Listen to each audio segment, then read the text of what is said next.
Rights Commission in South Africa conducted an investigation into the orchestrated July 2021 riots and concluded it was orchestrated by what they called primary actors, but they found no direct link to former President Jacob Zuma's incarceration. The riots that took place from 8 to 19 July led to the loss of 350 lives and cost the South African economy an estimated 50 billion rand.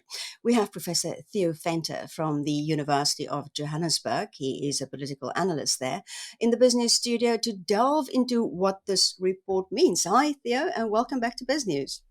Thank you. Thank you. So the key findings, what are they?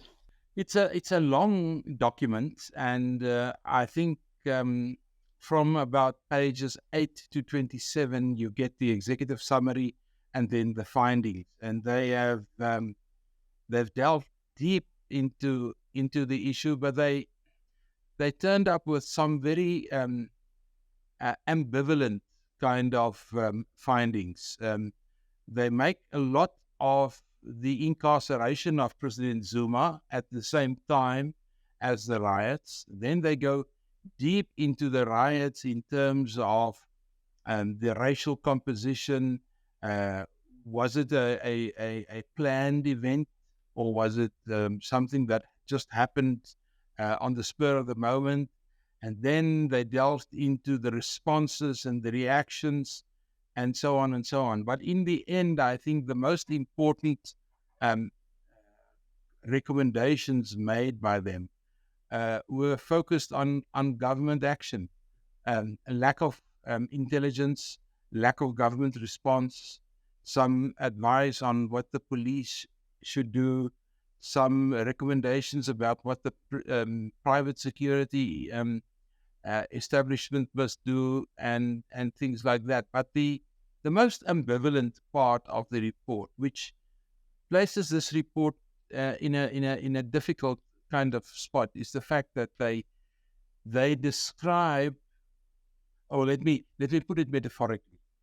If something swims in the water and it looks like a duck, and the little feet, you can see it under the water, and everything points to the fact that it is a duck, then in all probability what you are looking at is a duck.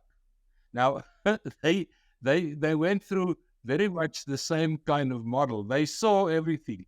They saw the little feet in the water, they saw the image, but in the end they said there's no conclusive evidence in terms of what they worked with to link the unrest with Jacob Zuma going to jail.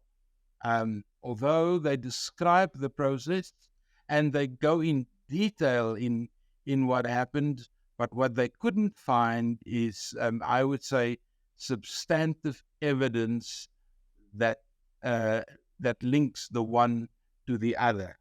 So I thought a commission like this would have done better. If you work through the report, you'll see that most of the evidence was brought to the commission in terms of interviews, and therefore it's almost as if this whole report hangs on two things: lack of government response or intelligence on the one hand, and interracial community conflict on the other hand. It's almost, I got a feeling when I read through it the first time, it's almost as if the events surrounding Phoenix, now Phoenix is a well-established Indian suburb, township in KwaZulu-Natal, is as if they came in for special treatment. And that to me is a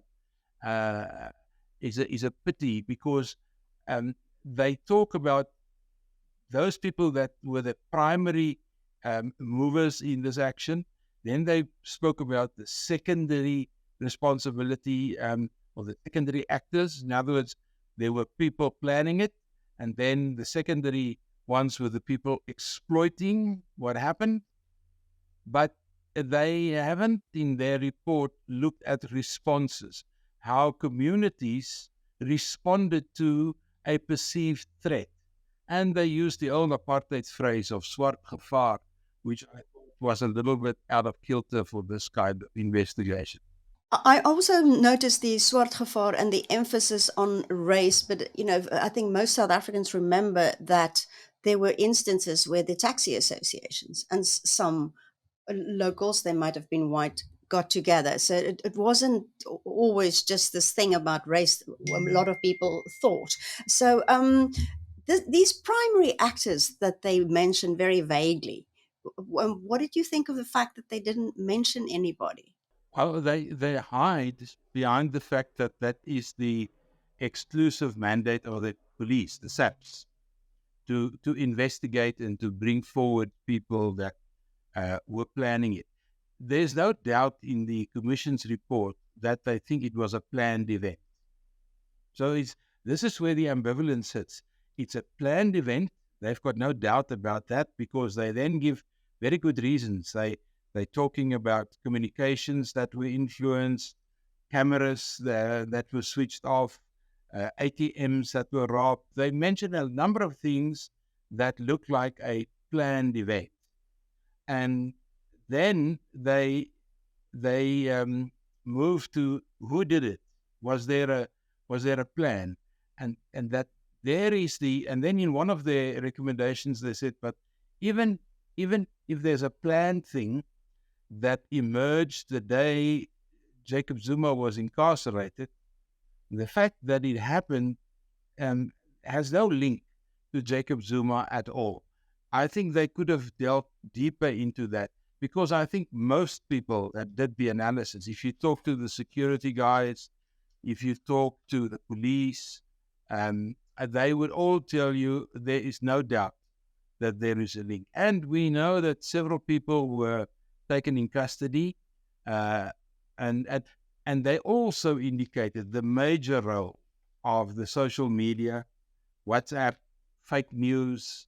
And that reminds me of the World Economic Forum last week, the week before at Davos, that indicated that fake news this year, especially in 2024, is probably risk number one in terms of global risks attached to politics and economics. Now, while we saw how fake news and how the social media did a small little Tunisia in KwaZulu-Natal, because that was the first time that we picked it up when Blackberries, do you remember a Blackberry? It was a major development that the unrest in Tunisia in 2012 were driven by Blackberries. And we had a similar thing because every person basically has got a smartphone.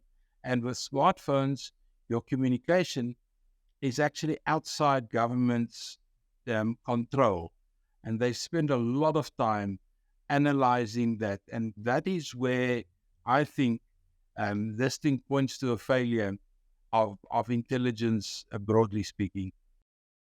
Well, you mentioned that the report is ambivalent. Was the HRC the right body to investigate this? Well, let's see. The Human Rights Commission, as well as this commission that investigated the incident, is a Chapter 9 institution. Among them are the public protector. That's not her job. There was a special task team appointed by the president immediately after the incident. They brought their report very quickly, but they're not a special Chapter 9 institution. But I think the Human Rights Commission has touched on so many issues, and it seems to me that human rights is something that is crucial. It's in our constitution, but there's a lot of money involved to do the right thing in terms of human rights. For instance, housing. Housing is regarded as a right, if you read the constitution, social right in South Africa, but if the government doesn't have money, they can't build houses. Money is another problem in terms of the police and their deployment in a case like this. One organization that got off very, very light was, of course, the Defense Force. Remember, the Defense Force was also deployed, and they did not have vehicles to get the soldiers into KwaZulu-Natal. They had to hire buses, normal civilian buses, to travel down to KZN. But I haven't seen any response to them, except to say that the Minister of Defense of that time is one of the key officials that has resigned in the meantime, so they're not going there. That has been dealt with. Can we look at prosecutions and arrests? So a lot of people were arrested, but I've tried to Google how many people have actually been prosecuted, and I think I found one, a security guard. I honestly just found one. That's right, and they indicated, for instance, that SAPS members, especially those in Phoenix, didn't do much to deal with the situation. Therefore, they now bring up an old apartheid model. In the days of apartheid, they looked at your ethnic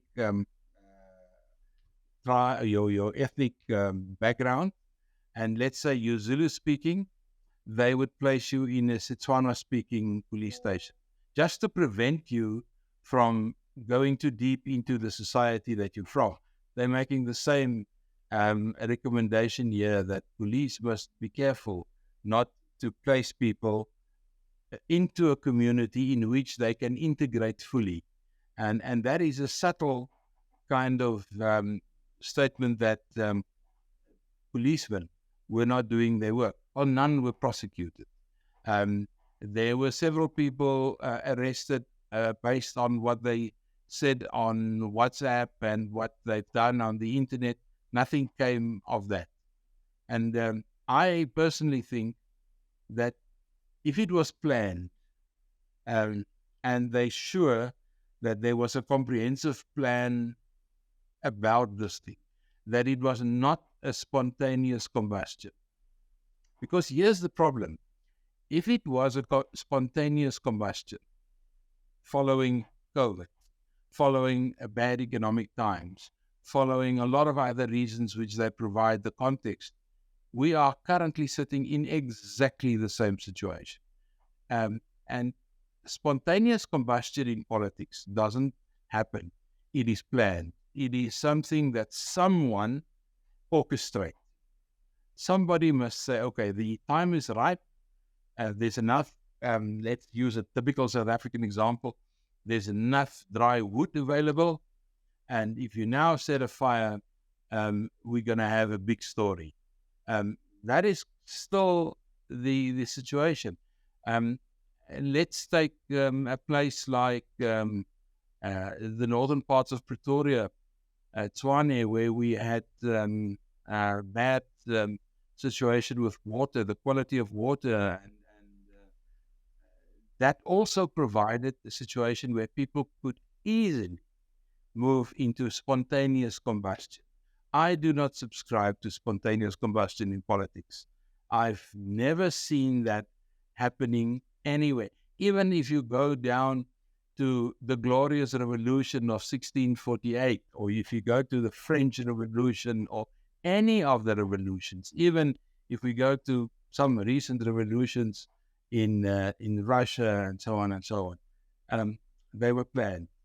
Somebody was the architect of what happened, and I'm still of the opinion that they are architects, and I think those architects are sitting in the ruling party, if you ask me.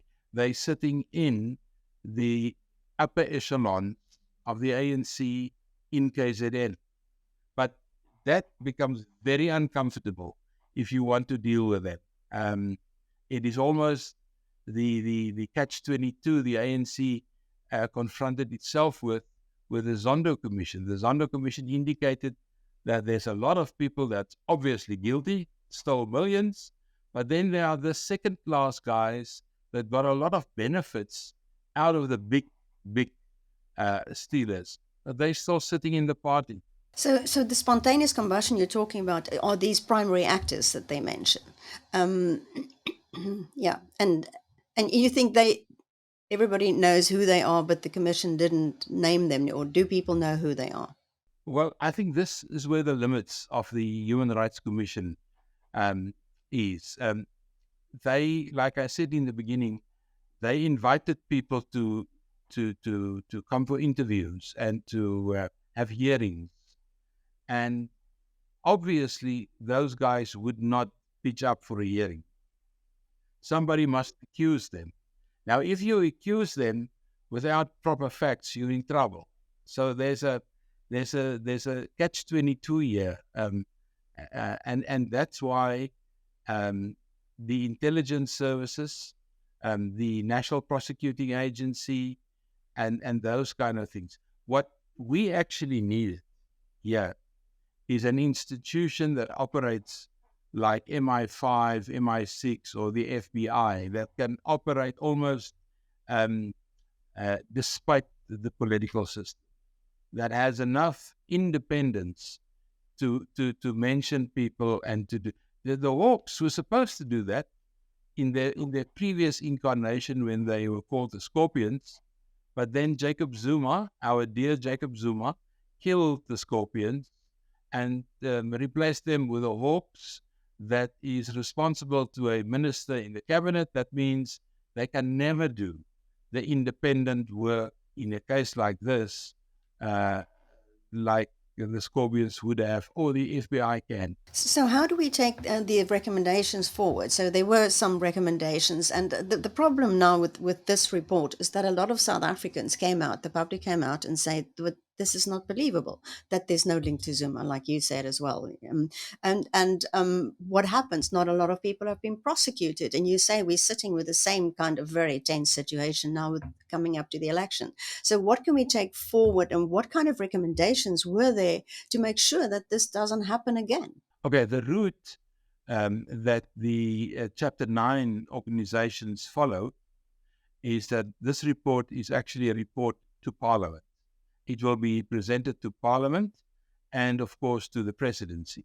And then Parliament would give instruction for certain things to happen. And I see one of the recommendations or the requirements or requests, I'm not sure what you call it, is that the president must present to the Human Rights Commission a report, a progress report on what they're doing. Now, this reminds me very much about the International Court of Justice asking Israel to provide them with a progress report in a month's time. You can turn an ox wagon in that kind of recommendation. You can say, I did not have time, or I did not have capacity, or the difficulty was A, B, C, and D. It's a very meek and mild kind of statement. But that was their approach to, these are our recommendations. You send us a report in terms of what you've done. Now, the president can already write a few things in a progress report like that. He can indicate that there's a restructuring of the intelligence services. He can present to them that since KwaZulu-Natal 2021, the Defence Force is better organized. They've actually painted all their vehicles, and they got the vehicles, hundreds of them, sorted out in Bloemfontein, and they send them from time to time on long trips so that people can see they actually have vehicles that are serviceable. The police, I think, is better organized. So I think in a progress report, a lot of things can be said. But on the soft issues, the issues that the Human Rights Commission is really about, and that is racism and national cohesion and those kind of things, I think there will be very, very little progress. Can we just turn to one other issue? Zuma now being suspended from the ANC. So what does this mean? And we all thought the ANC would respond very immediate to that kind of accusation, but they didn't. And they allowed this thing to happen and to drag on until the end of January, when the NEC decided, it seems to be unanimously, that Zuma must be suspended, not exiled, not excommunicated, not fired, suspended. Why that? Because they had two options. They had the option of doing nothing, that means they would have condoned what Zuma is doing. And I think the risk of doing nothing became too big. And then they had to decide, okay, let's expel him. If you expel him, the ANC process demands a disciplinary hearing. We now know Zuma is the architect and the high priest of the Stalingrad strategy. He's keeping the courts busy for the last how many years. He'll do the same with the ANC. So the ANC then went for a suspension. Now, a suspension has got two names in the ANC. The one name is stepping aside, like they did with Ace Magashule, because we all knew that stepping aside is a soft suspension. So you step out. You can't do anything with the ANC at that stage. When your hearing is finished or when you declare clean or whatever, you take your position back. But in political parties, you'll never get your position back. It's too competitive an environment. So this suspension is immediate, and from it will follow a disciplinary hearing, and from it will follow a final decision. But the ANC has got years to complete this disciplinary hearing. So I think what we've seen is a permanent suspension. And basically using his own tactics against him. Yeah, that was a story from within the ANC that was very strongly debated among members, and that is Zuma has gone one step too far, one bridge too far, so to speak, with this MK party and the support to the MK party. And they are going to deal with him in several ways. And I think being suspended is one. I think there's other privileges that he enjoys. I think that will be taken away. I don't think he will ever be invited to Parliament again to sit with the State of the Nation there among the VIP, like all ex-presidents and deputy presidents are. There's several of these soft issues that I think they're slowly going to turn down the air supply, the political air supply to Jacob Zuma, and in that way silence him, because in KZN, he is significant. And I think that was the big challenge. And the other part of the decision that I don't see that it gets a lot of attention was the Provincial Executive Council in KZN was also disbanded. And a provincial task team under the leadership of Zifli Zikilala, the previous premier, that we know is in a good situation with Ramaphosa, is now leading the provincial task team. So they also took away the guys that gave Zuma the salient support, the PEC in KwaZulu-Natal, which, in my view, is the guys that must be investigated back to the report that we discussed.